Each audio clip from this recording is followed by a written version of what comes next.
It's episode 414 of This Is Whole Life. We're together, and there's only two gathered today to be together to talk about. It says we're 2 or 3 are gathered. So we're okay. We're within the limits, but just barely. Just barely. Melanie, we lost over 75% of the intelligence of this of the operation right here. Like Melanie, where are you? Randy and I make about 25%, and Melanie's the other 75%. So, and we should probably tell people why and what we're basing that number off of, because I think now true. We really have to. We all do. I mean. Yeah. It was, we knew she was smarter before, but now I think she's going to have a piece of paper that proves it. So, yeah.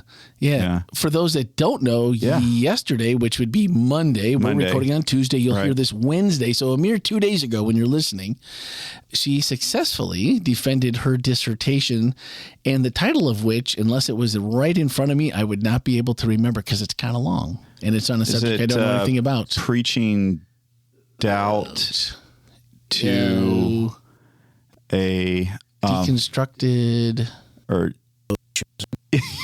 yeah. Sorry, Melody. We told you were missing 75% of the.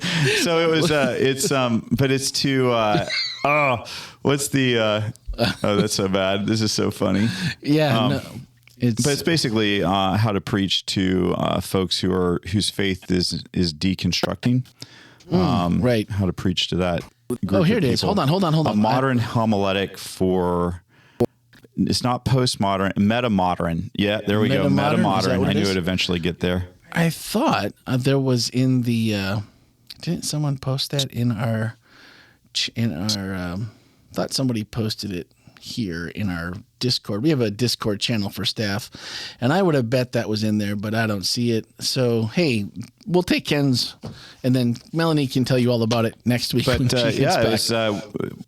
She was gracious enough to, and Tim was gracious enough to make sure that there was a Zoom link that some of us who were really interested in listening to her defend her thesis got to listen into it. It was really neat. I've never, I did. And I've never actually seen somebody defend a thesis before, so that was really interesting to watch. And Melanie crushed it, and you don't have to take my word for it. It's that basically that's what the all the learned PhD professors said is at the end of it. They said, that she'd done a great job, and so nice work, Melanie. She's just we're just maybe a month or two away from having to call her. What's up, Doc? Melanie Bachman, PhD. I think we're going to have to get her a door sign. Don't you get, like I studied for 8 years and all I got was this lousy door sign for my office? Is maybe that? Yeah. I don't know what we'll have to come up with something creative. You are welcome to let us know what creative things we could do. No, that's true. Yeah. We have a very smart audience. They'll come up with some good ideas. Podcast at wholelife.church. And Melanie doesn't listen to this, I'm sure. So she will be now. I think so. I think she's going to catch us. She listens to the episodes.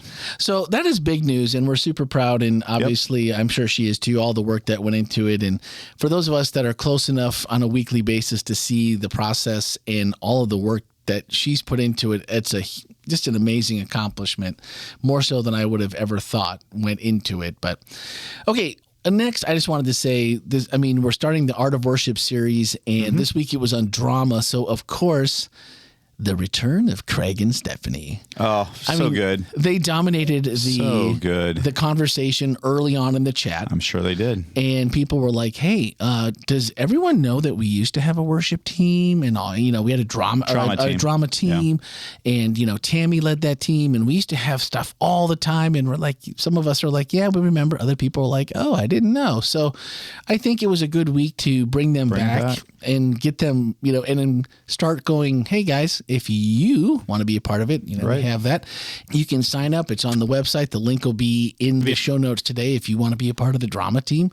And I would say even if maybe you're not local, I mean, they could use people with ideas for script writing. Yeah. There's a lot of things that you can get involved with on the website. It's wholelife.church/drama, and everything you need there, you can take that. So I'm like, ooh, that sounds like, is that also the news side of our thing? I know. I was like, is all the drama happening at when we were deciding what that was, and I actually typed it out, I was like, this feels a little bit like the Inquirer, like, whole life minds want to know and kind of thing. And so that might be something we need to do at some point is get the be in the know kind of thing. All right, the other one is the return of Carolina Dave. This is 2 weeks in a row. Oh, man, Dave. And he said, I love the worship service. Number one, any service that utilizes Gail Murphy as a musical guest is awesome. True. I hope the music in heaven sounds like her. I'm like, I'm sure she'll have a part in that for sure. Number two, Whole Life needs a whole lot more of Stephanie and Craig. So just following. Agree on that too. Yeah. No arguments before. Number three, let's find out. Ooh, I bet Ken's going to like this one. Ken absolutely hit the nail on the head. See, I knew this was going to be all three. It was going to be top three. Drama is part of the art of worship. Drama is an integral instrument in God's majestic toolbox to reach the hardest of hearts. In the context of worship and a healthy relationship with God, drama is powerful. Drama is humanizing. And most important, drama is soul-saving. I really like that. Just stop for a second. Yeah. Dave, I really like that. Drama is humanizing. I really like, I'm glad you said that. I think that's a really important bit that I don't know that I said as much in the sermon about, but that hits a nail on the head. Yeah. All right. Okay. I can personally attest to this. I'm so excited that Whole Life is trying to start up a drama team again, and I look forward to seeing what they will do for God. As always, all of the Whole Life Family Church remains in my prayers. Carolina Dave. So a little background on Carolina Dave, since I happen to know him. Yes. He may have been my roommate in college. But Dave actually was very much a part of the Sunrise really? Easter program that happened at Southern for many years. He's scene director and very, very involved with that. So Dave, whenever you're ready to bring your talents to Central Florida. Yeah. Like I just mentioned, I'm pretty sure someone from a distance that has good ideas can be a welcome member of the team, especially if you go to wholelife.church/drama. I think they list out about 8 things, and there might be more that you could think of that they didn't. And there's a place that you can fill out notes. That goes directly to Melanie and I think Albert and a couple other people we have that form going to. So someone will be in touch once you fill it out and say, hey, I want to be a part of this. Of course, drama wasn't drama like dun dun dun dun. Although you could use drama that way in I thought my first story was kind of that way. Dun dun dun dun. Dun dun dun dun, like crispy dun. I mean, wow, that was so. I didn't see that part of the story coming. You didn't see that one coming, and I'd never heard of John Kyler before. Yeah, like this was a new story. And I like how you set it up. Ken said John Kyler had a big problem. He didn't like his church, full of corruption and not doing a good enough job of sharing the gospel with the world around it. And dum dum dum dum, he was a denominational employee. Yeah, and you're like, wow, that is like the trifecta of the place you don't want to be in. Yeah, it's a tough spot, I'm told. And similarities between Church of Old and his church, and I mean, and maybe this is not Randy putting words in Ken's mouth because I don't want to do that, but maybe you were inferring or at least allowing the space for the thought of, hey, maybe our church today, still doesn't do all those things as well as they could. And maybe that's a reason that we need to have a drama team is to, like you said, things that you can't really say out loud, but you can show and you can give a perspective through drama where it will be more easily digested or more easily or less, maybe less violently received in the brain. Was that what you were thinking at the end, or was it just like, hey, we're just trying those I don't know contrasts? that there's ever been a time in church history, leaving out denominations. Just read through the Bible all the way, to our present time, that there hasn't been issues within churches, within denominations, whatever. And so, definitely wanting to make the point that drama is just a really good tool of kind of cutting through, perhaps in less in your face than maybe a preaching might be. I'd say that maybe singing is another way of doing that as well, but we'll be talking about that this week. With that said, drama has a way of making people, it humanizes people. It helps people see maybe angles and frames that they hadn't seen the story through before. in John Kyler's, I hadn't heard that story before I researched this sermon. And as I was researching theater, drama in the church, I just happened to come across this story, and it just kind of hit me. Firstly, the man was incredibly brave. He kind of had an idea of where this could head, and he was willing to go there. Right. That was a question I was going to ask. Like there was no way he didn't know that this could be a result, just given the time period that he was in. Yeah. Okay.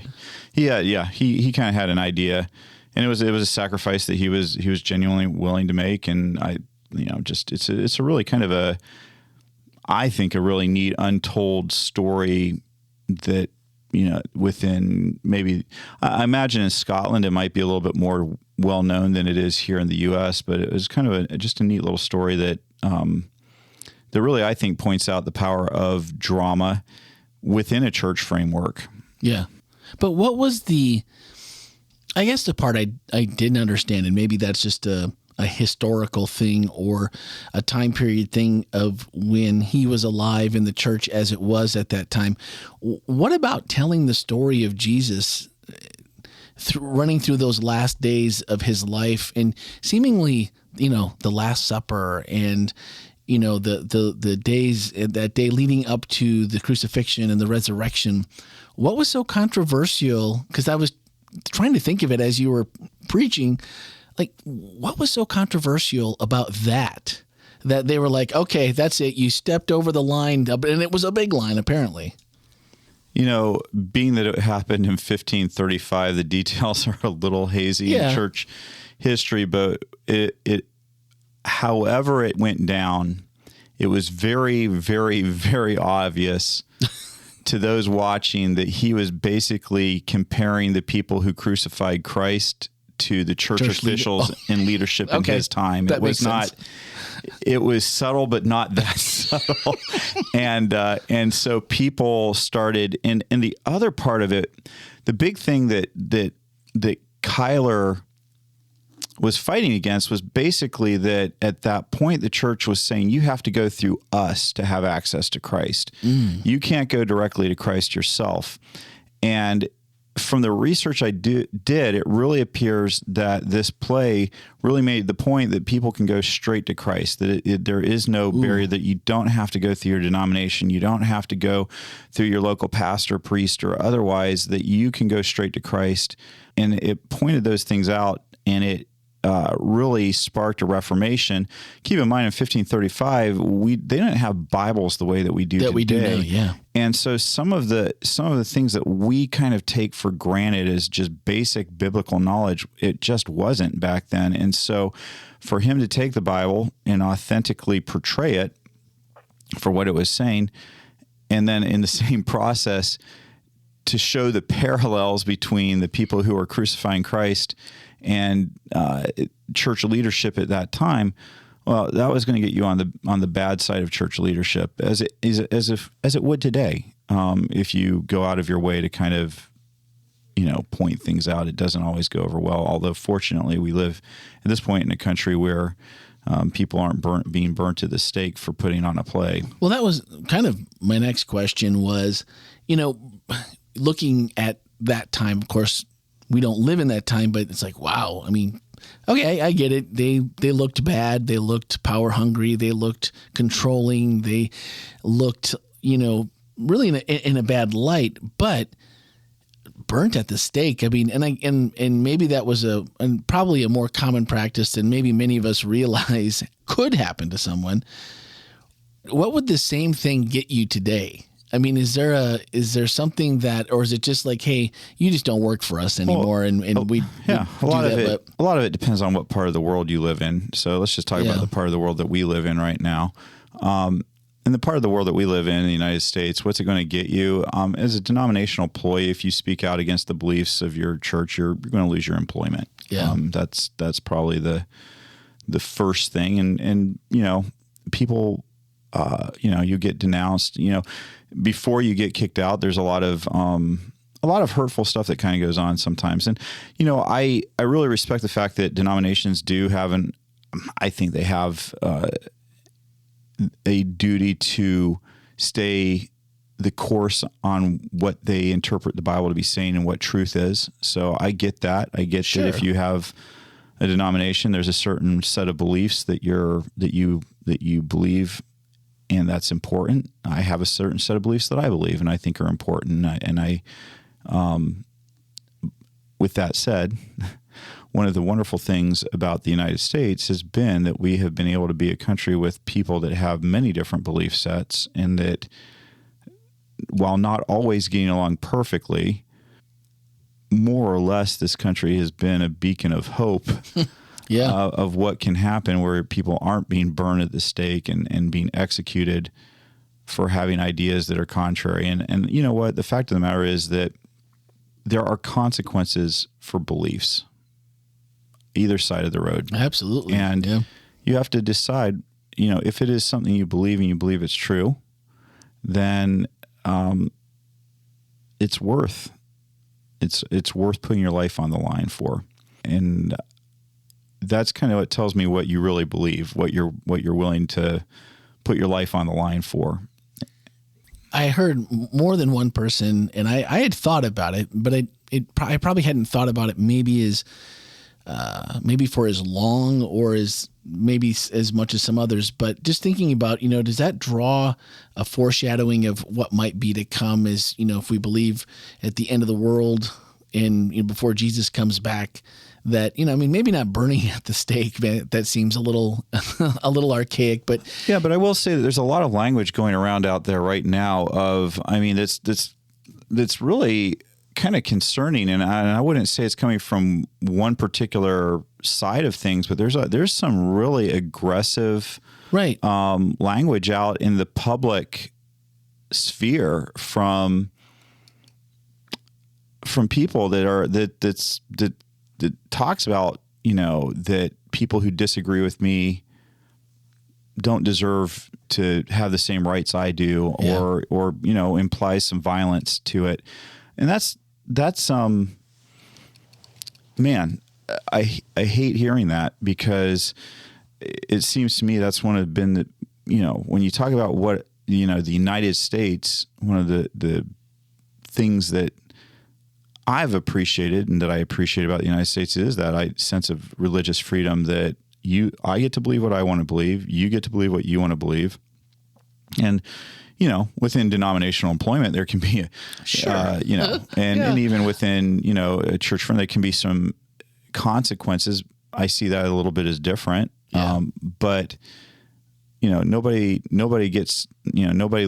should be, tortured or losing their life over what they believe. And so I think that that's something that we ought to really, for all those listening to this podcast, I think that that's one of the things we really need to be careful about in our discourse is violent rhetoric towards those that don't believe the same thing that we do. It's one thing to disagree with somebody. It's another thing to say things that would promote physical violence and even psychological violence. Yeah. Well, I think there's obviously in America with that freedom brings all kinds of, differing, opposing, even extremely opposing views on religion and different subjects. But to give the grace to say, look, that's your freedom to do. That's my freedom to do. You don't have to like what that person thinks or believes, but I want the grace and I want that protection for myself. So why wouldn't I want that for somebody else? And I think it's easy to forget that, but that was something that I saw just pop through and just made me think about, there's probably not going to be less of it moving forward. There'll probably be more as we continue on. And I think that's why it's really important to know what you believe. Because clearly for John Kyler, the stakes were high. No, for sure. And he really had to know what he believed to know whether you're going to, because usually what would happen in those situations is that people would be given a chance to recant, to say, I take that back. I'm sorry, that was in bad taste. And there would be a lesser penalty than going to the stake, because that was, by all accounts, even then, that was considered not a particularly great way to go. And so while I didn't see this in the literature that I studied, I suspect that John Kyler was given the opportunity to recant. His play was in 1535. He was burnt at the stake in 1538. And so I suspect over those 3 years, he was given an opportunity to say, hey, you want to take that back? You want to? I was a little surprised that it was that long before they. I mean, not that I'm basing that off of anything, but it just seemed like goodness, if you were upset and you were, I mean, maybe it just took time to travel to enough people to get them enough to, upset at this. Well, sometimes like in that, and again, my research, I couldn't nail down a couple things, but one of the things I suspect happened here was because it was a play, you couldn't really say he was actually saying that. And so what you had to do is then kind of take him to trial. You kind of had to follow after him and pick up other things that he was saying. And I think that's kind of the road that he went down. But John Cuyler decided it was worth giving his life for. And I guess the question is, what do you think? What do you think that you believe in? Enough that you think it's, what human rights, what biblical foundations do you think, hey, that's something that I'm not going to do a take back on no matter what? And we live in a society where we've been, my parents, my grandparents, my great-grandparents, we've all been spared from having to make those kind of tough decisions. I mean, I think probably some of the toughest decisions most of us have ever had to make came when it came to like vocation employment, when we had, in my instance, when I was working in news, I had to make a decision about whether I would work on, from sundown Saturday night or Friday night to sundown Saturday night, which was a decision that I decided. I said, I'm willing not to take a job if it's going to require me to do that. And that can be a tough decision, particularly when you're trying to take care of a family, but I think it probably pales in comparison to being told, or you can be burned at the stake if you don't, or you're going to forfeit your life in general. So, either way, that doesn't seem like it comes close, but also, like you said, maybe some of the biggest things we've had to deal with. Yeah. What do you think Ezekiel believed?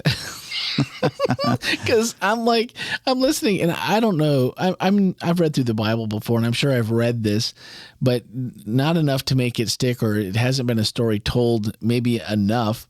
And to take a brick, draw the city of Jerusalem on it, build the siege works around the city, make a year and a half worth of food, cook it over human waste, and then against argument, okay, fine, cook it over animal waste. Oh, my word. Now lay down on your left side, stay there for 390 days, turn over on your right side, stay there for another 40 days. What, I mean, I love the fact that it's like, this is drama because here you are. Yeah. People have to be going like, what in the world? That Ezekiel... I mean, we know pastors are a little off center, whatever. But this guy, I mean, he's way out in left field or right field, whatever. What is he doing? What was the deal behind this? I know you said to go look it up. There's so much to unpack there. That's like its own probably four-part series in there that's, with all the material that's there. And the point that I really wasn't trying to get into was the theological significance of everything that was going on there. More of... Look, God asked people to do drama. He did. It's there. I mean, It doesn't get any more visual and dramatic. Well, it actually does when Hosea is told to go marry a prostitute, which is something I didn't bring up in our family session of... Or Jeremiah. Or Jeremiah's underwear. Go get underwear. the loincloth and don't take it off for a while. And then go bury it in a cleft between two rocks by a river. Come get it. Sometime later, it's moldy, it's nasty, and it wasn't great when you put it there. How could this be any better? And in that case, God basically says it's a fast. I just don't know people who want to make the Bible some G-rated document. Good luck, because this, and by the way, if you have kids listening, if we've already kind of started to go there, but. This is your opportunity to decide what you want to do. But this loincloth is underwear, right? And God says, I put my people as my loincloth. Now, he does. He says, and basically he says, and you guys have gone and become absolutely disgusting. And you think about, and he said, I wore you close to some of the most important parts of my body, some of the most intimate parts of my body, and look at you. And that's what he says to Ezekiel. And I told you I wasn't going to get into the deep theology on these things, but go read it. Yeah. There's some, I mean, there is some stuff in the Bible where God's pretty straightforward about and vivid in his descriptions of things. I mean, there's another point where he asked Isaiah to run around naked for a while. Yeah. I mean, can you imagine that? Can you just imagine me coming to church and being like, hey guys, God told me that for the next week, 2 weeks, he wants me to run around this place naked. And he wanted me to show up as just Ken.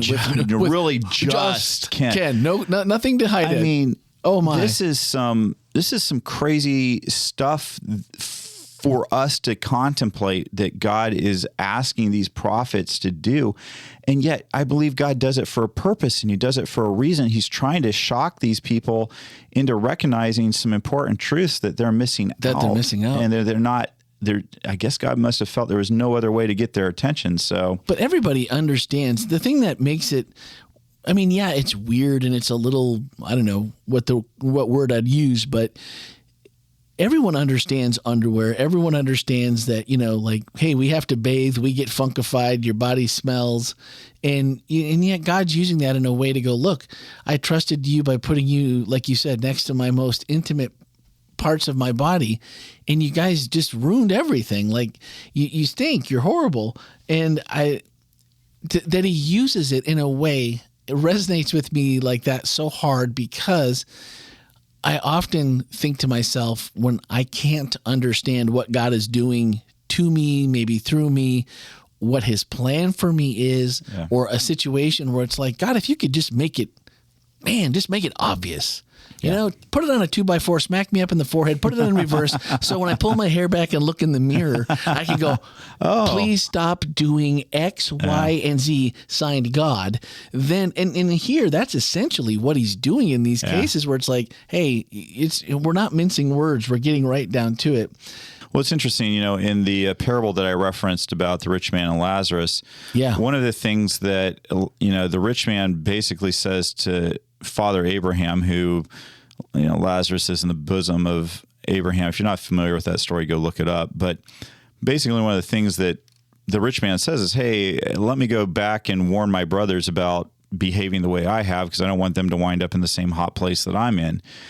And Abraham says something just absolutely fascinating to me. He says, if they have the law and the prophets, if they don't believe that, even if somebody comes back from the dead, they won't believe.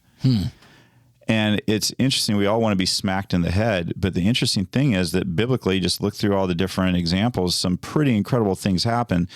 And even 2x4s to the forehead don't seem to be adequate at times to get people to wake up and say, hey, this isn't the way things are supposed to be. This isn't what we should be doing. And it's just these, and he's right, because Jesus tells this story, and then he comes back from the dead, and people don't believe. And they don't believe.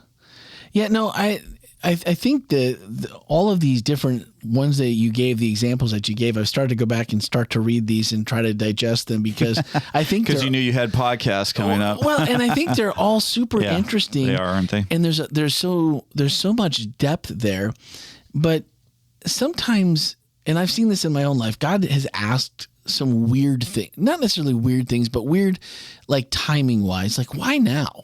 Why would you do this? Or I've already been here before, like taking me back to a job I hated for another run at it. It was like, God, what are you doing? Yep. I have applied at 1,000 different jobs, and this is the only opportunity you're giving me. And it isn't sufficient in so many ways. It's not, I don't like it. It doesn't pay enough. It's people I don't like to work with for the most part. Let's clarify. This is not the job you're doing right now. Right, no, okay. Just making sure. Yeah. And it's like, but at the end of it, you then look back and go, wow, I didn't see the parts of me that needed this.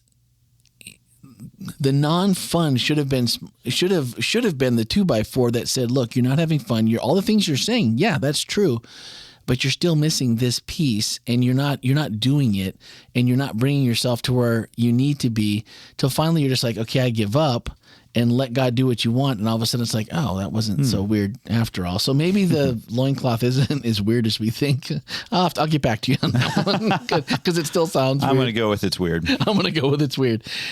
I love the part where you said Jesus told stories that weren't true. And I mean, it's almost like you could just feel the gasp in the room. Some of Jesus, I mean, I think most of Jesus' stories were true or based on things.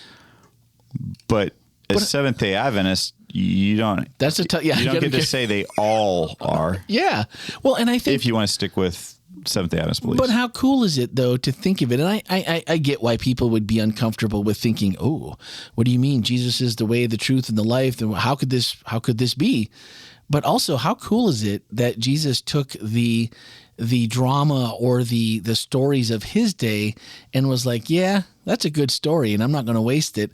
I'm going to flip it and turn it because you can understand what you think you understand. And then when I say it, you're going to go, but wait a minute, here's where I thought I was supposed to be. But now I'm over here going, what's this? What are you talking about? Yeah. And I just think that is super creative and just part of that creator God that we see doing whatever he wants with making our world, making us. And I just thought that was fun to think about. Yeah. Like what he could do with what the world around him gave him to work with. And then finally, man, the story about the stage director and her son that you closed out the message with, that makes me feel like the podcast. Like, you know, we talk about the message, we bring in personal stories, and we talk about what things mean to us or what we're searching for, and just having and letting the Holy Spirit, you know, praying over each episode, letting the Holy Spirit, you know, put into ears what it needs them to hear for the kingdom. And that was just a really powerful, like watching their grandson look all over the stage for mom. And then, I mean, the Holy Spirit having a moment to be like, hey guys, you know what you know who the son is in this story? Hey, that's you guys. You know who mom is? And it's like, oh, wow. Yeah. That was almost like not even knowing the people behind that story. That was a bit of a heartstring puller. Just like, whoa, that's making the hair on my arms. It was a powerful moment for us. I mean, it you know, I don't think anybody invited anybody thinking any change was going to happen because of a little Easter play that we were doing. But, and I say little, is about 70 to 80, 90 people involved in it. It's a huge production for that area. But the point is, you know, I didn't think that. And we did that same play in a different place for 2 years running. And you know, there's the aspect of how it reaches other people, right? So I didn't have time to put this anecdote in, but podcasts, you always get the extra here. You always get the extra, yeah. But one of the things I wanted to say was doing the same scene that I was talking about, we were doing it previous to this and at another place. And one of my good friends, Royce, just always took that resurrection scene as far as it would go. He always wear this stupid fake beard around the stage, and he'd run around the stage, hugging everybody and jumping up and down and being excited that Jesus come back in this final scene of the play. And, you know, the first year we did this together, I thought it was kind of funny, and it was just a Royce thing to do, and didn't think much about it. And that year he was killed in a car accident. And, you know, obviously it was traumatic, but we did the play again the next, you know, year, and it, you know, it'd been several months since the accident. And I'll never forget being out on that stage and having this moment where I looked around for Royce. And he wasn't there. Because he was always going to come and give you a hug, right? And he wasn't there, but I remember more than a few of us in the cast were kind of crying. Hopefully the audience thought they were happy tears. But just this realization that when Christ comes back, that Royce jumping around will be there, and that we'll have that with him again. And just having that, it's just this deep thing that, and I've often had people who play the people who are being healed by Jesus in a scene, or that they really experience they're obviously don't necessarily have a physical thing that's being healed, but they'll often talk to me about how moving it is as they kind of think about the healing that Christ can bring into life, and they see healing in other aspects of their life, and they contemplate what it was like to be there, to experience that, and they have to act it out. It's powerful, and it's just kind of like when we, it's one thing to view it, it's another thing to have to actually act it out. Yeah. And it really takes you to a deeper, more meaningful place, because you really have to think about it very deeply. It's kind of like writing a sermon. It's one thing to listen to the sermon, it's another thing to write the sermon yourself, to do the research, because I can only put a small fraction of the research that I've done into a sermon. Yeah. And even in podcasts, you're not getting everything that I have taken the time to do. And when you think about it, you just get so much out of it. And I always watch, it's always fascinating to me to watch the spiritual growth that happens in people when they do some of these passion plays, and when they do Christian plays in general, and spend time thinking about Christ and what he's done for us and these biblical characters. The Chosen. Hey. Watch some of the behind the scenes, or the one-on-one interviews that they do with certain cast members that weren't even Christian or aren't Christian, and go, there is something to this story that will change you, even if that's not your belief system. So I think you're right on with that. We only had one question. I know we answered it, but I wanted at least for people, because that when we read it, it made so much sense. It was actually our online host, Matthew, who said, so God changes things to be effective. The one thing I'm a bit confused about is this, and maybe this is the wrong context, but help me understand. What about the scripture that says God is the same today, yesterday, in the future, etc.? How does that fit in the context of drama? And I think what we just talked about with God being able to take other stories, and he's flexible. God is the ultimate creator, and he can create anything from anything. Yeah. So I think that's always been who he is, and probably obviously who he's going to be. I love that picture of him, though. I always like to use this metaphor, and it's not a perfect metaphor. So if you see some deficiencies in it, just bear with me here. Okay. But it's kind of like our parents. We have a picture of who our parents are when we're 3 years old. We have a picture of who our parents are when we're 10 years old. We have a picture of who we think our parents are at 20. Then when you have kids, you have a new picture of who your parents were. Yep. And then as your parents get into their later years, you have another picture of who your parents are. Have they changed? In human beings, yes, there is change that happens in your parents. But if you go ahead and use the metaphor in terms of how parenting occurs, parents parent differently. They may have the same core values, but they'll parent in a different way at different ages that they do. And I think that for me as a metaphor is that God doesn't change. His principles, his character, that doesn't change. But the way that God relates to each culture and each era and each group of people and each individual is different, because God's ultimate goal is to see each one of us accepting him and choosing eternal life that he's already given to us. It's already ours. And so that's what God wants. And so he changes his methodologies to meet the person, but he doesn't change. And I don't know if that helps at all, Matthew, but I remember it used to frustrate me so much that my dad never had a problem giving me a spanking. But my brother, he just wouldn't do it very much, if at all. And I remember one time I said something to him about it, and he said, well, that's not effective with your brother. And I said, what do I have to do to make it not effective with me? But the point was, my dad, he didn't love my brother or me more than one or the other. But the point was and as a parent, I kind of see that, or I shouldn't say I do see that. My children are two different human beings. Yeah. And treating them the same isn't fair, because if you treat them the same, you're missing out on the fact that they're two different people with someone's different needs. Someone's getting shortchanged in that. So, each child has their strengths, and the things that aren't strengths that you need to work with. And so I think God works exactly the same way as a good parent, that God again, principles stay the same, but he works with each person with where they're at in a way that they can understand and that makes sense to the culture and time that they live in. Well, I loved what you said, the word methodology. One of my favorite people on the planet, Bill Crofton, used to tell us all the time through God Encounters and some other ministries that we were working together with him on, is I'm not here to change theology, but I'm here to change methodology because that's what Jesus did. Yep. And he's like, theology doesn't change, but how you do it, the methodology is what we need to be focused on and making sure we're being effective. So I totally resonate with that. All right.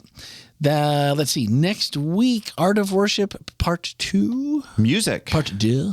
Music. Oh. Maybe the I don't know. So how come Gail wasn't next week for music?